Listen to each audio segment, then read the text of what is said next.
Começa agora mais um episódio da série Super-Humanos, a evolução da espécie.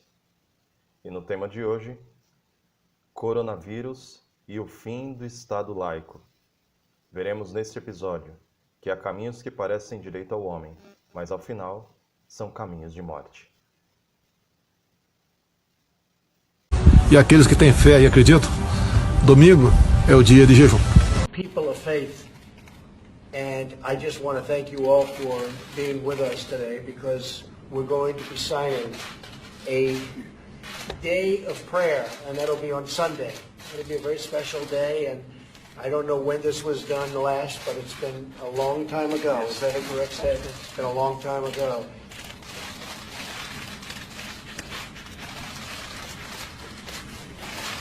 Okay.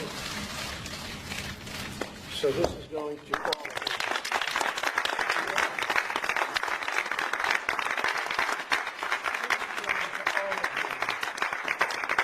O vídeo de hoje é um grande alerta.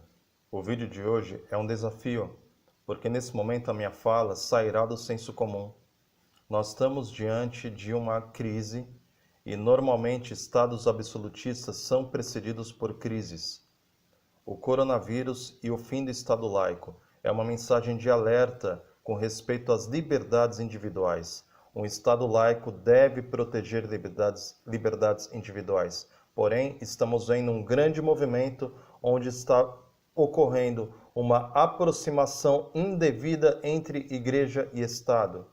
A Constituição americana, assim como a Constituição brasileira, elas promovem e defendem liberdade de consciência para crer e para não crer. Porém, o que estamos vendo é um início que parece bom, mas ao final pode ser um caminho de perseguição, perda de liberdades individuais, perda de liberdade de consciência e perda de liberdade religiosa. Eu preciso alertar você.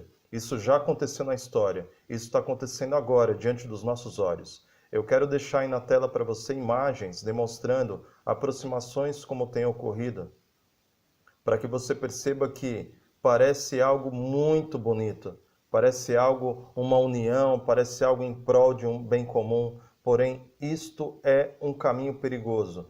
Na Idade Média, isso já ocorreu. Ocorre hoje em estados absolutistas. E se isso acontecer no Brasil, será uma espécie de neonazismo. E a palavra parece forte, mas ela é proposital, porque no nazismo, como ocorreu na Alemanha, há décadas atrás, houve uma perseguição deliberada, uma perseguição contra milhões de judeus que não correspondiam aos interesses do Estado. E se você fosse à Alemanha meses antes do nazismo começar, você acharia um absurdo. Porém, é isso que acontece quando o Estado se torna absolutista. Eu quero te alertar. Há caminhos para o homem que parecem bons, mas ao final são caminhos de morte. Veja comigo. Eu quero relatar alguns episódios históricos. Saul, ele tentou unificar em si mesmo igreja e Estado e foi rejeitado por Deus. Um outro episódio, Uzias. Uzias tentou unificar nele mesmo igreja e Estado. Recebeu um sinal na testa, lepra na testa. Essa lepra na testa de Uzias, quando tentou conciliar igreja e Estado, é um protótipo da marca da besta de Apocalipse capítulo 13. Um outro episódio, Daniel. Nabucodonosor, o rei, levantou uma estátua. Quem não se curvasse seria jogado na fornalha ardente. União entre igreja e Estado. Nós vemos também no episódio de Jeremias. Os sacerdotes queriam matá-lo, os príncipes defenderam. O mesmo nos dias de Paulo. A liderança religiosa da época estava espancando Paulo e foram os soldados romanos que o protegeram, porque a função do Estado é proteger a vida. A função do Estado não é promover religião. O mesmo ocorreu nos dias de Cristo. Jesus havia dito: dê a Deus o que é de Deus, dê a César o que é de César. Separação entre igreja e Estado. Porém, a liderança religiosa pressionando o Estado fez com que Pilatos, mesmo sabendo que Jesus era inocente, porque ele declarou isso, mesmo sabendo, ele condenou o inocente por pressões religiosas. Veja, não raramente o Estado cede pressões religiosas por medo de perder adeptos, porque inevitavelmente ocorre uma tensão entre igreja e Estado. Ambos compartilham a mesma base de governo. Porém, eu preciso te alertar. A função do Estado não é promover religião. Deve haver liberdade de consciência, cada qual deve crer conforme os ditames da sua própria consciência.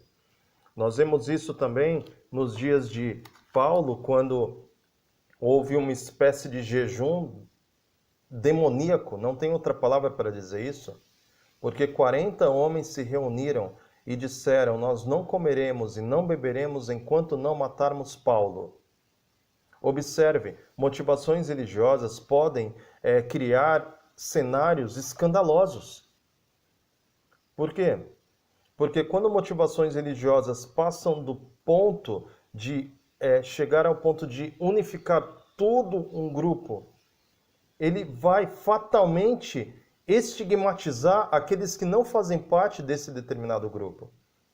E nós estamos vendo hoje leis e decretos que estão sendo sancionados com motivações religiosas. E Apocalipse 13 deixa muito claro que isso se acentuará quando houver uma convergência entre a besta do mar, poder religioso, e a besta da terra, poder civil, e os dois vão se unir numa convergência igreja-estado, determinando que seja feito um decreto, e todos aqueles que não se curvarem diante dessa imagem, desse decreto, serão estigmatizados, perseguidos, presos e mortos. E essa imagem que está sendo levantada, ela pode ser hoje facilmente detectada por qualquer um que observar. O domingo está sendo legislado de modo ainda extraoficial como um dia da família, do descanso, da oração, do jejum, do meio ambiente. Tudo isso parece bom.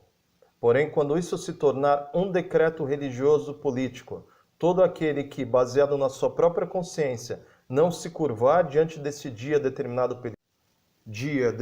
pelo Estado, será como um judeu dentro da Alemanha nazista. Portanto, abra os seus olhos, entenda que o governo de Deus é um governo espiritual. De fato, devemos orar, devemos buscar, mas isso não é função do Estado. Isso é função de uma pessoa diante de Deus, baseado na sua fé e na sua consciência. Que nem o Estado, nem qualquer outra pessoa possa legislar sobre a sua consciência individual. E que o Estado se mantenha isento, porque quando o Estado e a Igreja unirem as mãos, como vimos na apresentação, o final será um final ruim para aqueles que de algum modo não se curvarem diante da imagem levantada pelo Estado. E a imagem levantada pelo Estado será o domingo como um dia oficial, religioso, civil. Que Deus te dê força, que Deus te abençoe e que Deus te prepare para a tribulação que virá sobre o povo de Deus. Fica na paz.